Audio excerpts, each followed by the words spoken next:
So this will be really short, but we thought we'd share a couple of examples to kind of give you a sense of what community engagement can look like and why it may be important. So if we go to the first case study, this is actually a project that happened, that started more than 20 years ago in Ankeny, Iowa. And what happened here is that the city had a failed bond measure for a sports complex. And it kind of inspired a cultural shift where the mayor said, you know, let's see if we can get past this negativity and the negative campaigning and do something around community engagement to really build a stronger community around this project, public community around this. And one of the ideas that came out of this is that the city said, okay, we'll do a 2-to-1, 2-for-1 matching program, which means that if anyone who gives $1, the city will match it with $2. And that kind of turned out to be kind of both politically a powerful compromise with the skeptics who said, you know, the government shouldn't just be building these facilities with bond measures, but also kind of a way of organizing the community. And what the city did as part of the process also was to prioritize in-kind donations. So instead of just collecting money, they were actually collecting the work of contractors, of engineering, consultant services, grading work, and so forth, and actually several $100,000s worth of actual hands-on project delivery work. In the end, the facility was built, and one of the things that happened is during the process, the facility scope did more than just provide sports facilities. It turned out that the community was really looking for broader recreational spaces and facilities. They had more citizen needs that they discovered as people came forward to support the project. And so as a result, really, the procurement here became a kind of blended financing model, right? Where we're really in constant interaction. The scope of the project was aligned with the interest of the community and also the ability of the community to build things. And this is actually comes out of the portfolio of Kaboom, the organization that is responsible for developing more than a couple of thousand community playgrounds in the US.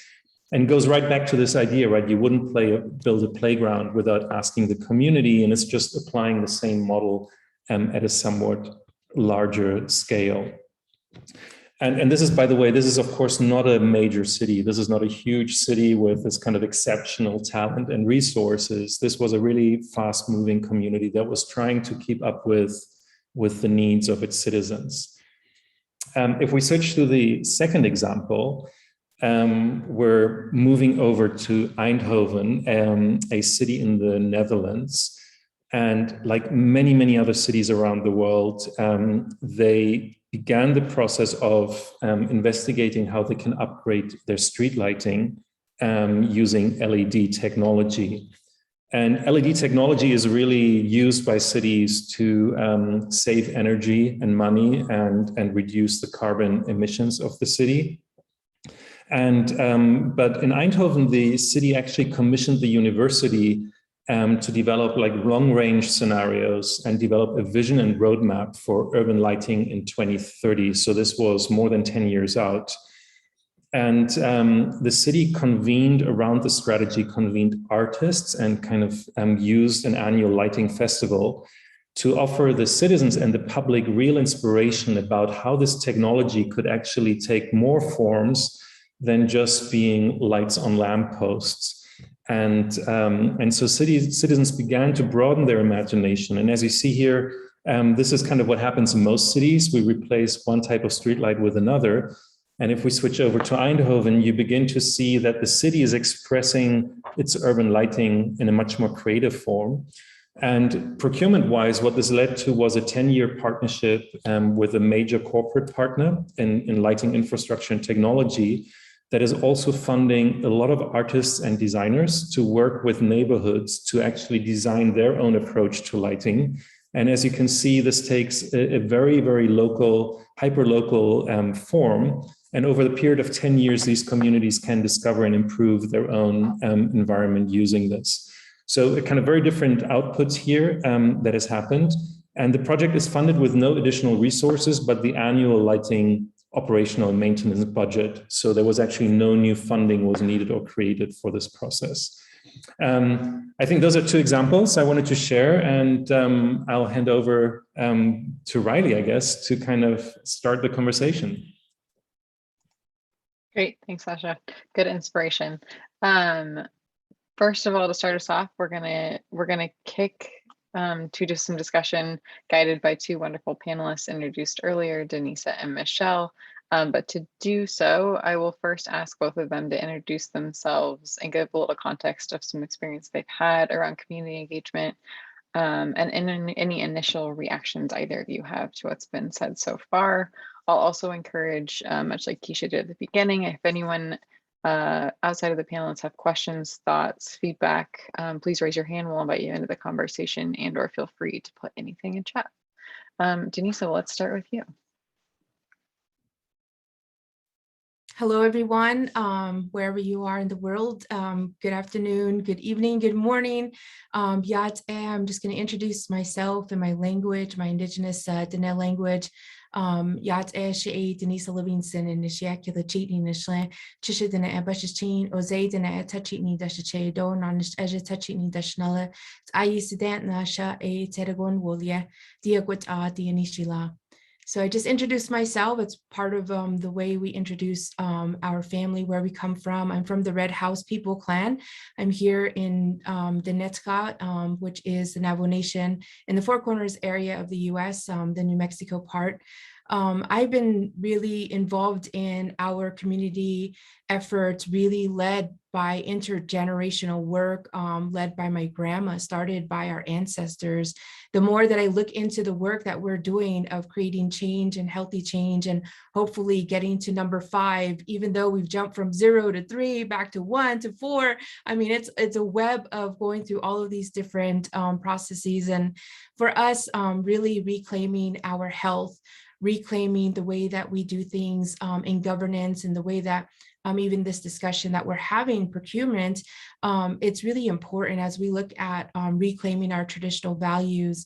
And I say that, you know, Sasha, thank you for inviting me, and all of you organizers, but you know, collective power, collective action really reflects that collective protection. As Indigenous peoples, it's so important to learn from our kinship, to learn about the ecosystems around us, and how we build structures, how we build systems that replace the systems that have been placed on us. And so I always say, you know, that we were seeds, you know, that they wanted to bury, but we sprouted. And, you know, the resiliency, the adaptability that we see is really critical in the work that we are doing. And so for me, one of the big work that probably for the past 10 years have been working on what's called the Healthy Diné Nation Act of 2014. It is the only unhealthy foods tax in the US. Has a sister law of eliminating tax on healthy food. For us in where we live, nothing but unhealthy food, as we're trying to reactivate Indigenous food sovereignty, growing our own farms and fields. And the Healthy Diné Nation Act has really been one of the channels of engaging community members. We are a grassroots organization that actually wrote the laws and helped to write and redefine what this process should look like. And we went from 0 to 5, then back to 0 in the process, but we hope we're at 3. And in this process, we raised you know, over $7.5 million, funded over 1,000 community wellness projects. And here on Navajo, we have about 110 Navajo chapters. Those are the local governance areas, and those chapters receive the money. But really what we wanted was the communities to define what health is, to be able to empower the communities, whether they wanted to build infrastructure, you know, to activate the farms, the gardens, water purification, addressing the uranium contamination, addressing nutritional trauma, addressing the infrastructure that is needing maintenance. There's a whole variety, and people say it's a dream list of what the communities can do. But it's been such a fight to to get to where we are, even though it's part of our culture, even it's part of who we are. But when we see colonization take the impact and make impact that wasn't meant, for us, and also those processes that were created by others, we're trying to undo that, reprogram our tongue for liberation, reprogram our process for liberation. One of the biggest things about transparency in the work that we're doing is that we should not see, 0 to 5, as just a journey. That journey has to be liberating. People have to feel that in the process that we're liberating ourselves. And for us, for Indigenous peoples and across Indian country, this has been a discussion as we're talking about reconciliation, reparation, and restoration. And so I'll stop there, but there's many more things that we're working on the national level and also on the international level. But really, that's a really key important thing, because it was the first time that we fought our way through and to this point, renewing the act and seeing citizen engagement, tribal citizen engagements, as we're looking at how are we doing things and how are tribal governments involved all the way to the national level. And so thank you. Yeah. Thanks, Denisa. Good start. Michelle, over to you. Thank you. Hi, everyone. My name is Michelle Thong. My pronouns are she, hers, and I'm really honored to be a part of the conversation today. So I have experience with procurement and community engagement on the government side, on the community side, and on the vendor side. I actually trained as a city planner, which is a field that has a certain history, I think both good and bad, with respect to how community engagement has happened in urban planning processes over time in the United States, and also a set of practices. And I think certainly as I was training as a city planner, we really learn about the history of how urban planning processes have unfolded in different parts of the United States, and talk about, like, ideally how community engagement should be practiced. Because certainly for myself as an urban planner, I came into the field because I wanted to be able to make concrete, tangible improvements to people's quality of lives in a community that I lived in. I then went to work for the city of San Jose for 6 years in economic development and in the city manager's office working on civic innovation, and there was involved in various efforts with community engagement around policy, such as raising the city of San Jose's minimum wage to $15, but also other procurements for things like consulting, as sort of pedestrian as consulting services to develop technology, and experienced, sort of the internal, that the idea that procurement is, perhaps like a bureaucratic hurdle to get over in order to get something done, for residents or to achieve certain goals, but procurement not being necessarily like the part of the journey that's focused on, but like the thing to get through so that you can, get to actually achieving the outcomes. While I was in San Jose, I also co-founded a community volunteer organization called Code for San Jose that was part of like a national moment and movement with this network of technologists and designers who all wanted to be a part of addressing community challenges locally. And so this was a group of volunteers that got together on a twice monthly basis to learn about community issues, find solutions to them. That group has now been running for 7 years on purely volunteer effort. And I think, one of the things that it shows is that residents want to, even residents who are like not actively engaging in the current ways that a local government might offer for engagement, such as going to city council meetings, like there is this like latent desire to be a part, to feel connected to the community and to be contributing to solutions. And that group is a group that specifically had expertise on technology and technology design and data, that the city government might not itself had, was also seen as like a resource for local governments to potentially tap into when they're developing technology procurements, which I think is also an interesting way to think about procurement, is tapping, or community engagement is sometimes like tapping into the expertise of the community, not just as residents, but actually as experts. I currently work as a senior product manager for Nava Public Benefit Corporation.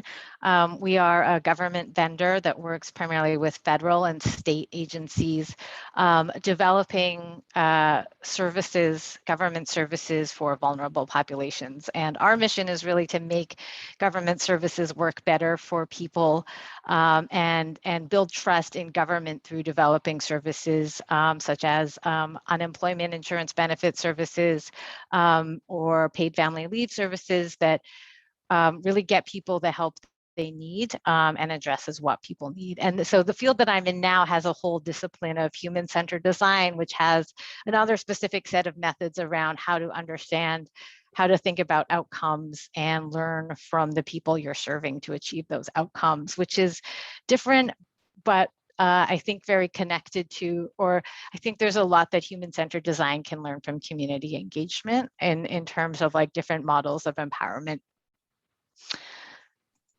Awesome. Thanks, Michelle. I'll throw this out to either of you. Michelle, it looks like you're still off mute, so maybe you can start. What would you say is a like great example to point folks to of a great community engagement story, or like human-centered design thinking about the people story? Yeah, absolutely. So I was going to say, just as a response to the introduction that Sasha gave and the report, 3 themes from that really get me excited. One is the emphasis on outcomes, right? Like not just getting to the end of the process or selecting a vendor, but like what are the outcomes we were originally trying to achieve? The ongoing process, like procurement isn't just the buying, it's also the service, the providing of the service, whether that's a playground or an online interface for getting your unemployment benefits. And then the need to have learning cycles to be achieving those outcomes through an ongoing process. And so one trend that I've seen in the last 10 years that I find inspiring is urban prototyping, where solutions to community needs are actually like piloted in the real world so that residents can have a chance to experience them. I think when I think about procurement, I think of stacks of papers, of proposals that you're reading, and then trying to divine from reading paragraphs and paragraphs of text and tables, which vendor is the right vendor to go with, who's going to achieve outcomes. And I think we can all agree that like that's not necessarily the best way to guarantee the outcomes that you want for the community, is by guessing based on a pile of paper. You kind of need to try things out in the real world and learn from it. So for example, in San Jose has been trying to add bike lanes to make the city more bikeable and allow for different modes of transportation other than automobiles. So one thing that's become common in many cities, including San Jose, is like piloting bike lanes to have residents see what it feels like to have fewer driving lanes and more bike lanes, and not do the permanent installation, not go through the cost of the permanent installation till you've had a chance to try it out, gather the data on how that affects traffic, how that affects traffic accidents, and have like a series of robust community engagement about what's working for the community and whether those outcomes are being achieved, before then settling on a design and actually procuring the services to implement it. So I think I love the idea of being able to figure out more ways for procurement to be an ongoing process where we're focused on the continuous feedback and learning. Great, thanks, Michelle. Denisa, over to you. Thank you. I think this is a very powerful discussion. I hope that this is shared in many ways. One of the biggest things that we are seeing more recently is just focusing on the stewardship. How do we do things and why do we do things, not just as a our employment or our 8-to-5 job, but really seeing and connecting that relationship between our identities, our history, the present, and the future. And through the COVID-19 pandemic, we have seen even more emphasis on outdoor education. And one of the recent activities that we have been involved in the local municipality is really seeing this process of procurement without borders.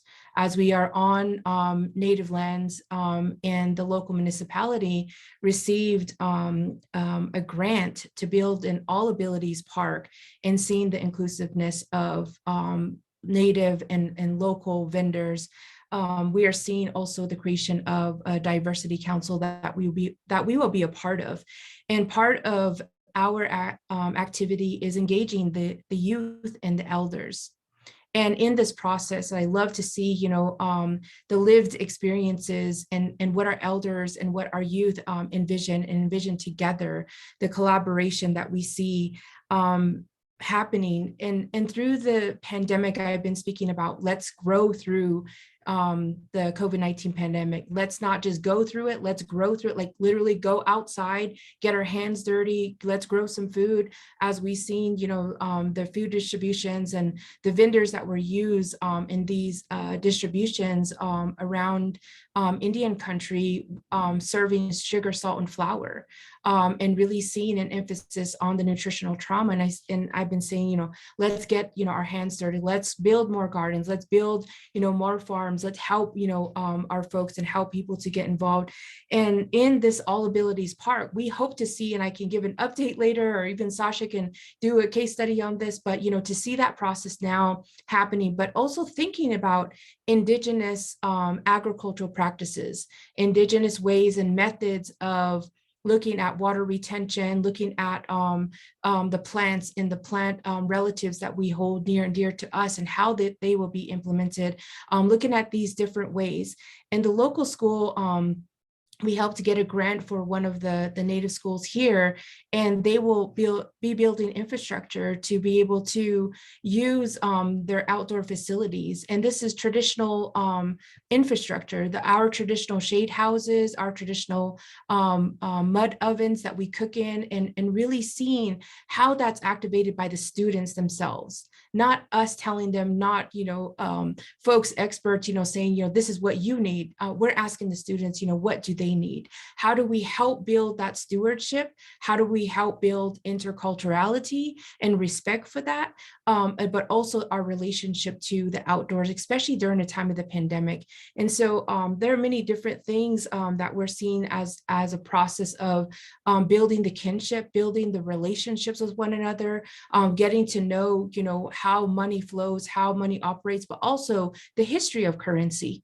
As Indigenous peoples, food was our currency. And so reactivating that, we've seen that through this time across Indian countries, really using that in bartering, seeing beyond the borders of Turtle Island, of Canada and Mexico. And here, how do we cross cultural boundaries to be able to help one another, to serve one another, but ultimately to bring that hope. I know that, we really need effort to know to have the power to live, because there are many instances that we're not just addressing the environment and the process, but also issues like mental health, all of these different things that are happening, that are silently happening. How do we also address those things in the way that we go about these processes? And so for us, respecting that, we may be in the same storm, but we're in different boats. How do we navigate in that aspect? Because, we can see what kind of boat we're already in, all of us here. And that should question, should I lend my boat to someone else? Should I change, the way that my boat looks? What should I do, to be able to help those that are in the storm, that are not, their boats are not making it through? These are part of the questions as we think about the way that we are doing things, and the way that we are unprogramming, but reprogramming the way that we should be doing things. So I'll stop there for now. Sasha knows our story very well, and I get excited because we are in the really right time to create change. And all of us here have that power in our pens, in the way, we're typing what we're typing, the way that we are using Grandma Google. We're using all of these different data points, but also looking at data sovereignty, looking, at different methods of how do we, gather all of this, and what Sasha has done and what all of you have done. How do we bring this together to be able to bridge and meet the needs, especially the grief and trauma in our communities, and how do we overcome that? So very important conversation. Thank you. We're all excited for you too, Denisa. Actually, a good segue for a question that came from the audience. Michelle or Denisa, feel free to start. But how are either of you seeing community data coming into your work? Is that helping? Is that hindering? And or what effect is it having?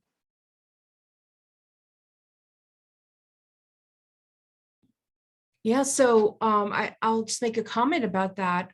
We've been seeing more activity, but also more advocacy towards data sovereignty, especially in Indigenous communities, as we have our own IRB, tribal IRBs, and the way that we do research and trying to focus on Indigenous, not trauma-informed frameworks, but healing-centered frameworks. We're also looking at the language, looking at how do we do things, how are we looking, and seeing data and reclaiming, how are we telling our narratives, the authorship and the ownership of the way that we do things.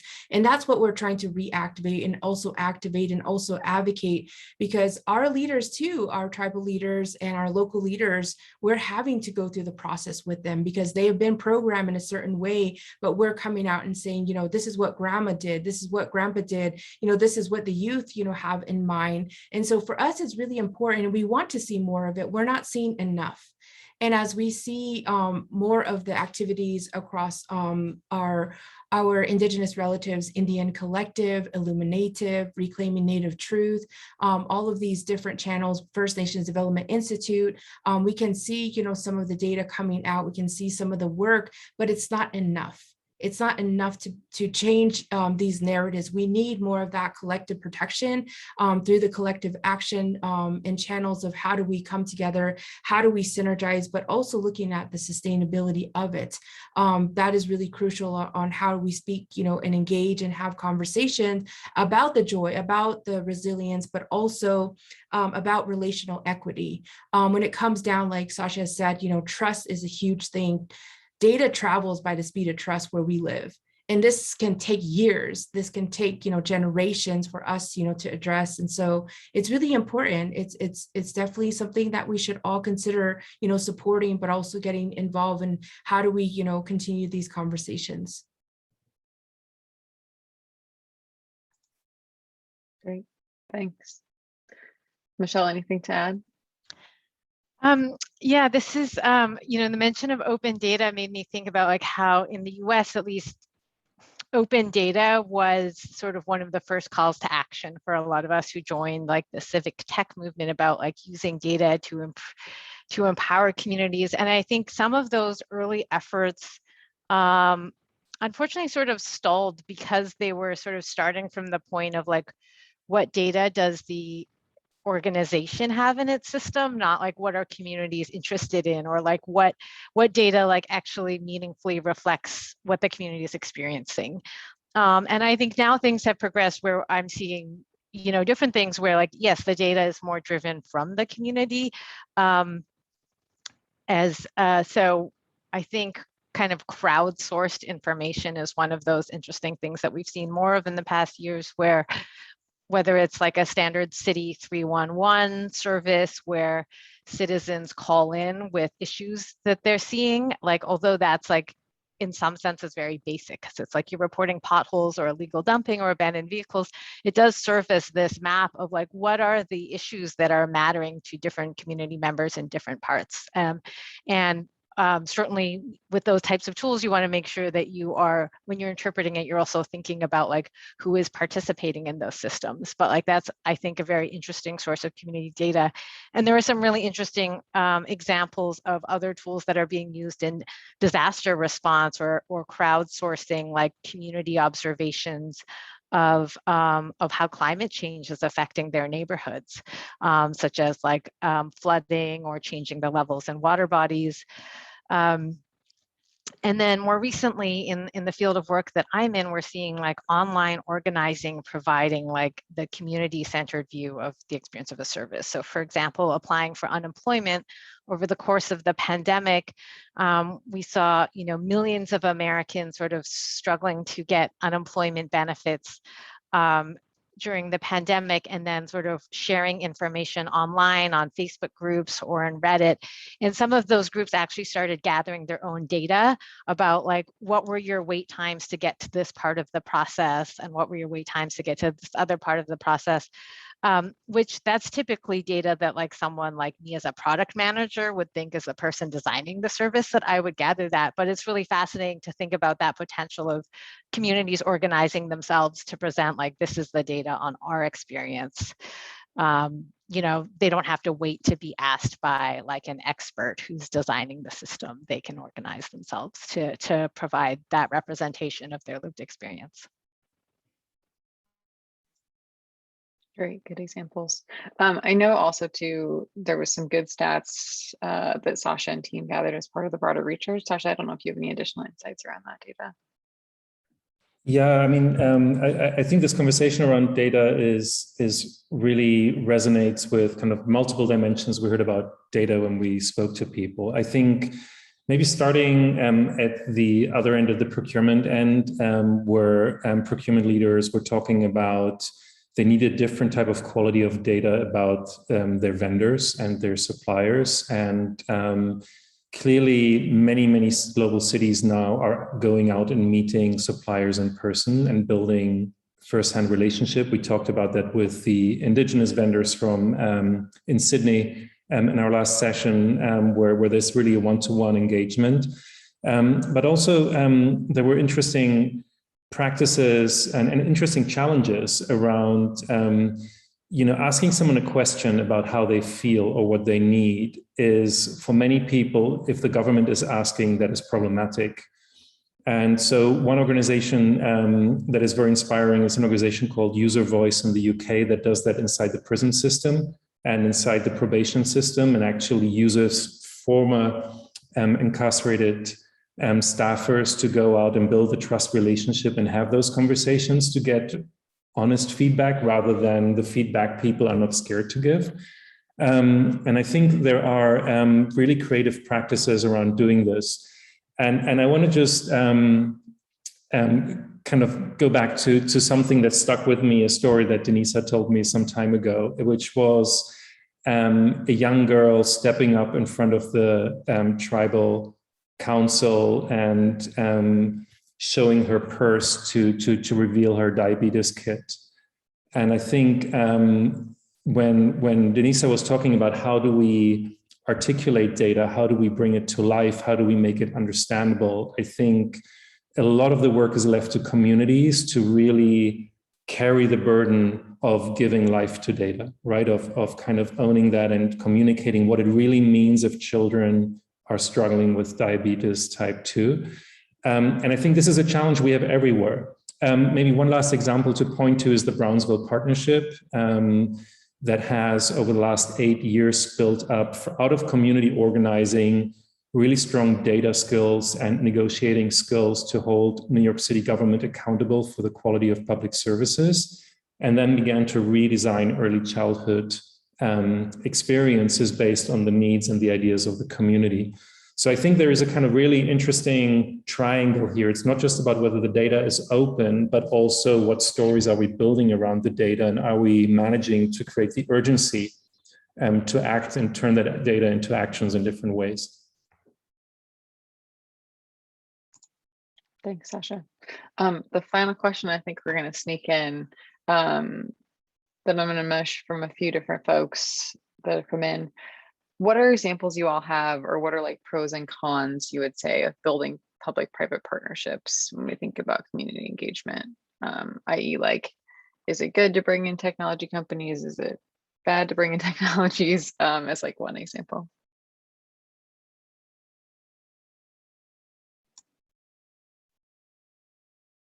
Michelle, oh, Denisa, go ahead. Okay, I was looking at Michelle too.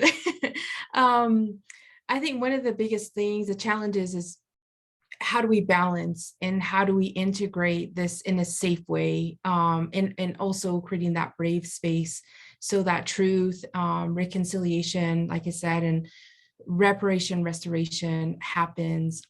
And I think the outcomes of what we see is really the time that we have. Like I said, if data travels by the speed of trust and it takes generations, for us, building this work of the Healthy Donation Act and other policies that we've worked on is really seeing like we may be the generation to start the work, and it may, have to take the next 2 generations to go through the process with us.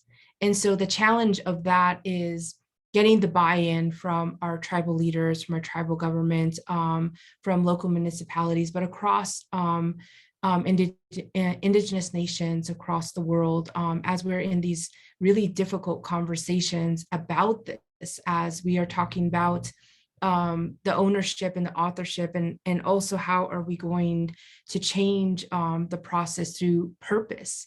And I believe that purpose, with the stories that we're hearing from our ancestors, from our ancestral knowledge and wisdom that's being shared and passed through, the purpose of why do we do things, why are we doing this, why are we working on this project, and how are we going forth, has really been critical to the conversations, as we know that some of these projects may be short-term or long-term in looking at the sustainability of the relationships.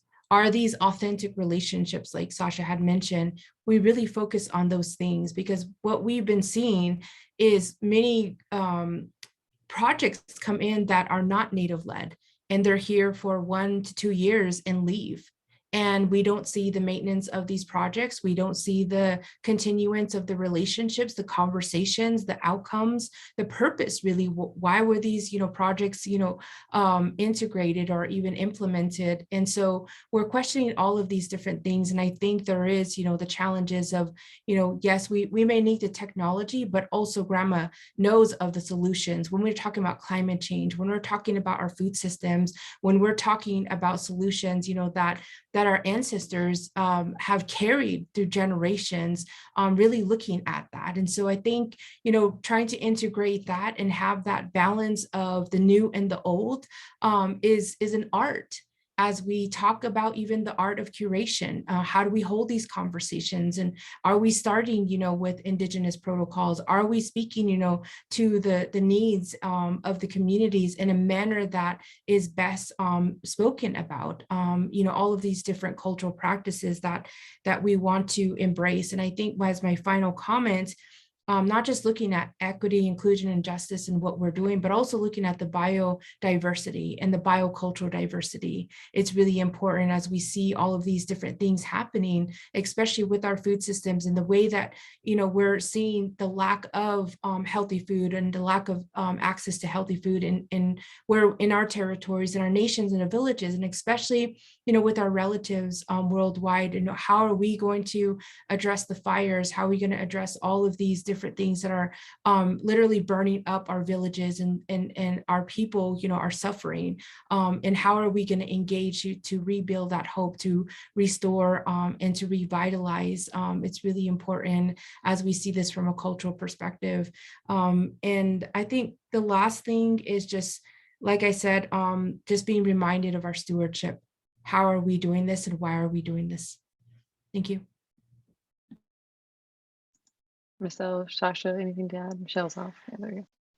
Yeah, I think that cross-sector partnerships can be incredibly powerful. I think an important thing for them to be successful is certainly thinking about the sustainability.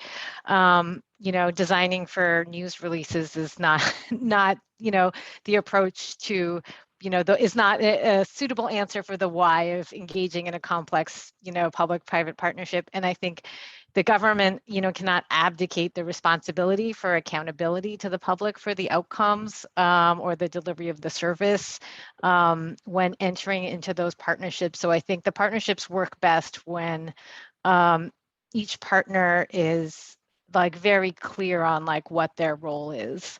and what their responsibilities are towards the outcomes. So for governments, for example, in like smart cities partnerships, like protecting the privacy of citizens' data is an important thing to think about when you're partnering with, perhaps like a very advanced tech partner to provide a certain type of infrastructure for your city. Like that is not something that can be should not be delegated to a private partner. Should be something that is managed between the government in terms of, the citizens' needs for privacy and desires for data privacy and agency.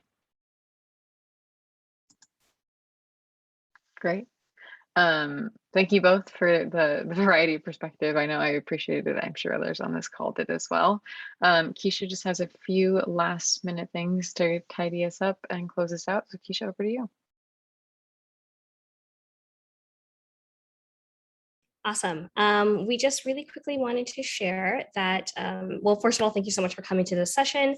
As you probably know, this is part of a 4-part series, Procurement with a Purpose. And in 2 weeks, we're going to be talking about suppliers and vendor engagement and improving data access to help expand our vendor pools and, again, really bring that back to the communities and make sure that the outputs are productive and useful. And then building your yes team is our final session on culture and performance for procurement teams, and thinking about how do we again build that culture of openness and transparency, and really just changing the narrative around procurement.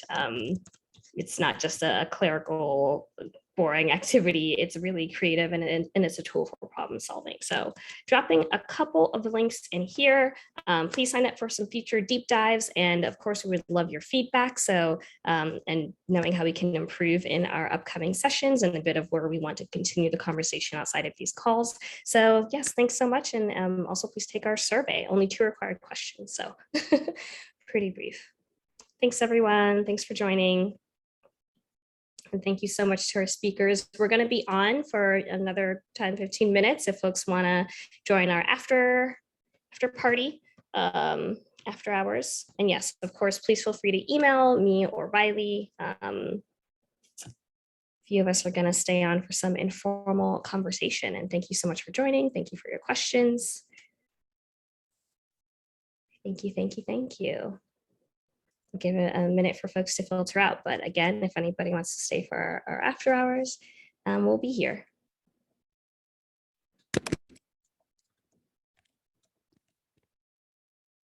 Me, Sasha, Riley, and anybody else who wants to stick around. Thank you so much for joining. Please take our survey and please sign up for future sessions. I hope to see you in a couple weeks.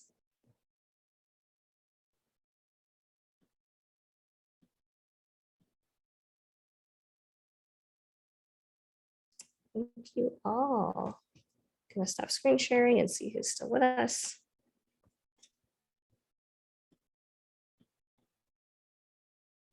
Michelle, do feel free to drop off. Thank you for joining. Bye. Thank you. Really enjoyed our conversation. Unfortunately, I have to drop. No But I look worries. forward to Thanks so catching much. Thank you so much for hopping on. Yeah, I'll definitely tune into the next in the series. Bye. Bye. Bye. Sam or Claire, are you with us?